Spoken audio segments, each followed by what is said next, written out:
ಈ ಬ್ರಹ್ಮಾಂಡ ನಿರ್ಮಾಣ ಆದ ಬಳಿಕ ಆಗಿ ಹೋಗಿರುವಂತಹ 6 ಮನ್ವಂತರಗಳು, ಆ 6 ಮನ್ವಂತರಗಳನ್ನು ಉಲ್ಲೇಖಿಸಿ, ಅಂದರೆ ಸ್ವಯಂಭುವ ಮನ್ವಂತರ, ಸಾರೋಚಿಷ ಮನ್ವಂತರ, ಉತ್ತಮ ಮನ್ವಂತರ, ತಾಪಸ ಮನ್ವಂತರ, ರೈವತ ಮನ್ವಂತರ.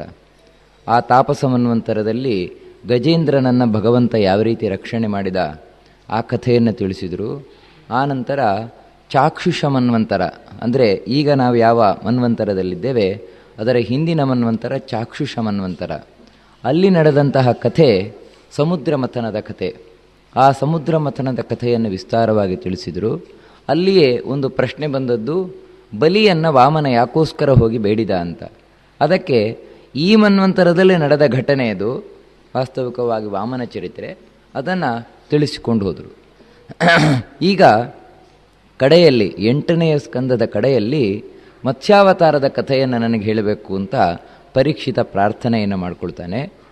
ಅದಕ್ಕೆ ಮತ್ಸ್ಯಾವತಾರದ ಕಥೆಯನ್ನು ತಿಳಿಸ್ತಾರೆ. ಈ ಚಾಕ್ಷುಷ ಮನ್ವಂತರ ಏನಿದೆ ಅಂದರೆ, ಇವತ್ತು ನಾವು ಯಾವ ಮನ್ವಂತರದಲ್ಲಿದ್ದೇವೆ ಅದರ ಹಿಂದಿನ ಮನ್ವಂತರ, ಅದು ಕಡೆಯ ಭಾಗದಲ್ಲಿದೆ, ಅಂತಿಮ ಭಾಗದಲ್ಲಿದೆ. ಆ ಸಂದರ್ಭದಲ್ಲಿ ಒಬ್ಬ ರಾಜ ಇದ್ದಂತೆ. ತತ್ರ ರಾಜ ಋಷಿ ಕಶ್ಚಿನ್ನಾಂನ ಸತ್ಯವ್ರತೋ ಮಹಾನ್. ಸತ್ಯವ್ರತ ಎಂಬಂತಹ ರಾಜ ನಾರಾಯಣನ ಭಾರೀ ಭಕ್ತ, ಭಗವಂತನ ಭಾರೀ ಭಕ್ತ. ಅವನು ಒಮ್ಮೆ ಭಗವಂತನ ಆರಾಧನೆಯನ್ನು ಮಾಡ್ತಾ ಕೃತಮಾಲ ಅಂತ, ಆ ಕೃತಮಾಲ ನದಿಯ ಬಳಿ ಇದ್ದಾನೆ. ತಾನು ಸೂರ್ಯನಿಗೆ ಅರ್ಘ್ಯವನ್ನು ಕೊಡಲಿಕ್ಕೋಸ್ಕರ ಬೊಗಸೆಯಿಂದ ನೀರನ್ನು ತಗೊಂಡಂತೆ. ಆ ಬೊಗಸೆಯೊಳಗೆ ಒಂದು ಮೀನು, ನೀರಿನೊಟ್ಟಿಗೆ ಒಂದು ಮೀನು ಬಂತಂತೆ. ಇವನು ಆ ಮೀನನ್ನು ನೀರಿಗೆ ಹಾಕ್ಲಿಕ್ಕೆ ನೋಡಿದಾಗ ಆ ಮೀನು ಮಾತನಾಡಿತಂತೆ. ರಾಜನ್, ನಾನು ರಕ್ಷಣೆಯನ್ನು ಬಯಸಿ ಬಂದಿರುವವ, ನನ್ನನ್ನು ನೀನು ಈ ರೀತಿ ನೀರಿಗೆ ಹಾಕಿದೆ ಅಂತ ಹೇಳಿದ್ರೆ ಉಳಿದ ಮೀನುಗಳನ್ನು ನನ್ನ ನುಂಗಿ ಹಾಕಿ ಬಿಡ್ತವೆ, ಅದಕ್ಕಾಗಿ ನನ್ನ ರಕ್ಷಣೆಯನ್ನು ಕೊಡಬೇಕು ಅಂತ ಕೇಳ್ತಾನೆ.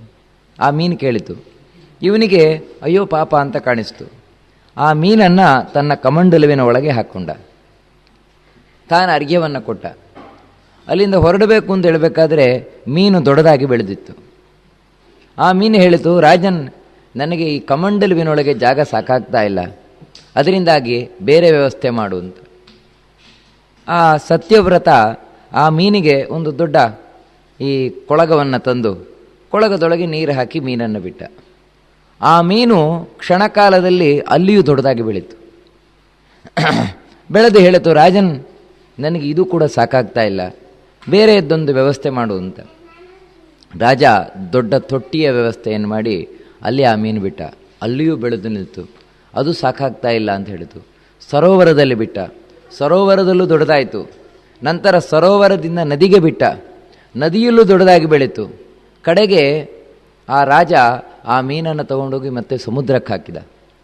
ಆಗ ಆ ಮೀನು ಹೇಳ್ತದೆ, ರಾಜನ್, ನಾನು ರಕ್ಷಣೆಯನ್ನು ಬಯಸಿ ನಿನ್ನ ಬಳಿಗೆ ಬಂದವನು, ನನ್ನನ್ನು ಈ ರೀತಿ ಮತ್ತೆ ಸಮುದ್ರಕ್ಕೆ ಹಾಕಿದೆಯಲ್ವ, ನನಗೆ ಯಾರು ರಕ್ಷಣೆ ಕೊಡುವವರು ಅಂತ. ಆಗ ಅವನು ಕೈ ಜೋಡಿಸಿ ಹೇಳ್ತಾನೆ, ನೀನು ಸಾಮಾನ್ಯವಾದ ಮೀನಲ್ಲ ಅಂತ, ಮತ್ತು ಯಾರೋ ನೀನು ವಿಶಿಷ್ಟರಾದವ, ನನಗೆ ಸಾಕ್ಷಾತ್ ಭಗವಂತನೇ ಬಂದಿದೆಯೋ ಏನೋ ಅಂತ ಕಾಣಿಸ್ತಾ ಇದೆ ಅಂತ ಹೇಳಿದಾಗ ಆ ಮೀನು ಮಾತಾಡಿತು, ಹೌದು, ನಾನು ನಾರಾಯಣನೇ ನಿನ್ನನ್ನು ಅನುಗ್ರಹ ಮಾಡಲಿಕ್ಕೋಸ್ಕರ ಈ ಮೀನಿನ ರೂಪದಿಂದ ಬಂದಿದ್ದೇನೆ ಅಂತ ಹೇಳಿ. ನೋಡು, ಇವತ್ತಿಗೆ 7 ದಿನಕ್ಕೆ ಸರಿಯಾಗಿ ಪ್ರಳಯ ಬರ್ತದೆ, ಎಲ್ಲ ಕಡೆ ನೀರು ತುಂಬಿ ಹೋಗ್ತದೆ, ಏನೇನೂ ಇಲ್ಲ ಅಂತ ಆಗ್ತದೆ. ಅಂಥ ಸಂದರ್ಭದಲ್ಲಿ ಒಂದು ದೋಣಿ ಬರ್ತದೆ.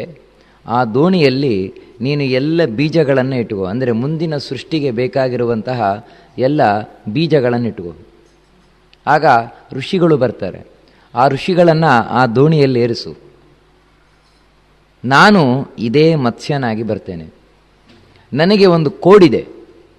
ಆ ಕೋಡಿಗೆ, ಅಂದರೆ ಇದು 1 ಕೋಡಿರುವಂತಹ ಮೀನು, ಆ ಕೋಡಿಗೆ ನೀನು ಆ ದೋಣಿಯನ್ನು ಸಿಕ್ಕಿಸು. ನಾನು ನಿನ್ನನ್ನು ಎಳ್ಕೊಂಡು, ಅಂದರೆ ಆ ದೋಣಿಯನ್ನು ಎಳ್ಕೊಂಡು ಪ್ರಳಯದಿಂದ ಪಾರು ಮಾಡ್ತೇನೆ ನಿನ್ನನ್ನು. ಅಷ್ಟು ಮಾತ್ರ ಅಲ್ಲ, ಮುಂದಿನ ಮನ್ವಂತರದ ಅಧಿಪತಿಯನ್ನಾಗಿ ನಿನ್ನನ್ನು ಮಾಡ್ತೇನೆ ಅಂತ ಆ ಮತ್ಸ್ಯ ಹೇಳಿತು, ಮೀನು ಹೇಳಿತು. ಇವನು ಅದೇ ರೀತಿ 7 ದಿನಗಳ ಕಾಲ ಭಗವಂತನ ಧ್ಯಾನದಲ್ಲೇ ಇದ್ದ. 7ನೆಯ ದಿನ ಯಥಾ ಪ್ರಕಾರ ಎಲ್ಲ ಕಡೆ, ಅಂದರೆ ಜೋರು ಮಳೆ. ಎಂಥ ಮಳೆ ಅಂತೇಳಿದರೆ ಸಾಂವರ್ತಕ ಗಣಗಳು ಅಂತ ಹೇಳ್ತಾರೆ. ಪ್ರಳಯ ಕಾಲದಲ್ಲಿ ಬರುವ ಮಳೆಗೆ ಆನೆ ಗಾತ್ರದ ಒಂದೊಂದು ಹನಿಗಳು, ಆನೆಯ ಸೊಂಡಲಿನ ಗಾತ್ರದ ಒಂದೊಂದು ಹನೆಗಳು, ಅಂಥ ಮಳೆ ಬಂತು. ಎಲ್ಲ ಕಡೆ ನೀರು ತುಂಬಿ ಹೋಯಿತು, ಏನೇನೂ ಇಲ್ಲ ಅಂತಾಯಿತು. ಅಂಥ ಸಂದರ್ಭದಲ್ಲಿ ಒಂದು ದೋಣಿ ಬಂತು. ಮೊದಲೇ ಭಗವಂತ ತಿಳಿಸಿದ ಹಾಗೆ ಆ ದೋಣಿಯಲ್ಲಿ ಇವನು ಎಲ್ಲ ಬೀಜಗಳನ್ನು ಇಟ್ಕೊಂಡ, ಮುಂದಿನ ಸೃಷ್ಟಿಗೆ ಬೇಕಾಗಿರುವಂತಹ ಬೀಜಗಳನ್ನು, ಋಷಿಗಳನ್ನು ತಾನು ಆ ದೋಣಿಯಲ್ಲಿ ಏರಿಸಿದಾಗ ಅದೇ ಭಗವಂತ ತಾನು ಮತ್ಸ್ಯನಾಗಿ ಬಂದ. ಮತ್ಸ್ಯನಾಗಿ ಬಂದು ತನ್ನ ಕೋಡಿಗೆ ದೋಣಿಯನ್ನು ಸಿಕ್ಕಿಸ್ಲಿಕ್ಕೆ ಹೇಳಿದ. ಕೋಡಿಗೆ ದೋಣಿಯನ್ನು ಸಿಕ್ಕಿಸಿದಾಗ ಆ ದೋಣಿಯನ್ನು ಎಳ್ಕೊಂಡು ಭಗವಂತ ಮತ್ಸ್ಯನಾಗಿ ತಾನು ಪ್ರಳಯದಿಂದ ಪಾರು ಮಾಡಿದ. ಅಷ್ಟು ಮಾತ್ರ ಅಲ್ಲ, ಆ ಪ್ರಳಯದಿಂದ ಪಾರು ಮಾಡಬೇಕಾದ್ರೆ ತಾನು ಜ್ಞಾನದ ಉಪದೇಶವನ್ನು ಈ ಸತ್ಯವ್ರತನಿಗೆ ಕೊಟ್ಟ. ಆಗ ಭಗವಂತ ಆ ಸತ್ಯವ್ರತನಿಗೆ ಮಾಡಿದಂತಹ ಉಪದೇಶವೇ ಮತ್ಸ್ಯಪುರಾಣ ಅಂತ ಪ್ರಸಿದ್ಧವಾಯಿತು ಅಂತ ಹೇಳ್ತಾರೆ. ಪ್ರಸಿದ್ಧವಾಗಿರುವಂತಹ ಮತ್ಸ್ಯಪುರಾಣ ಆಯಿತು.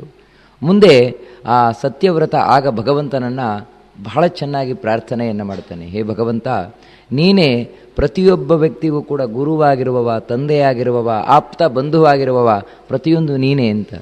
ಈ ರೀತಿ ಪ್ರಳಯ ಜಲದಿಯಿಂದ ಪಾರು ಮಾಡಿ ಮುಂದೆ ಈ ಸತ್ಯವ್ರತನನ್ನೇ ಈ ಮನ್ವಂತರ ಏನಿದೆ ಅಂದರೆ ನಾವು ಈಗ ಇರುವಂತಹ ಮನ್ವಂತರ ವೈವಸ್ವತ ಮನ್ವಂತರ, ಈ ವೈವಸ್ವತ ಮನ್ವಂತರದ ಅಧಿಪತಿಯನ್ನಾಗಿ ಮಾಡಿದ ಅಂತ ಶುಕಾಚಾರ್ಯರು ಪರೀಕ್ಷಿತನಿಗೆ ಈ ಮತ್ಸ್ಯಾವತಾರದ ಕಥೆಯನ್ನು ಹೇಳಿ ಮುಗಿಸ್ತಾರೆ. ಇನ್ನು 9ನೇ ಸ್ಕಂದದಲ್ಲಿ ಈಗ ನಾವು ಯಾವ ಮನ್ವಂತರದಲ್ಲಿದ್ದೇವೆ ಅಂದರೆ ಭಾಗವತ ನಮ್ಮನ್ನು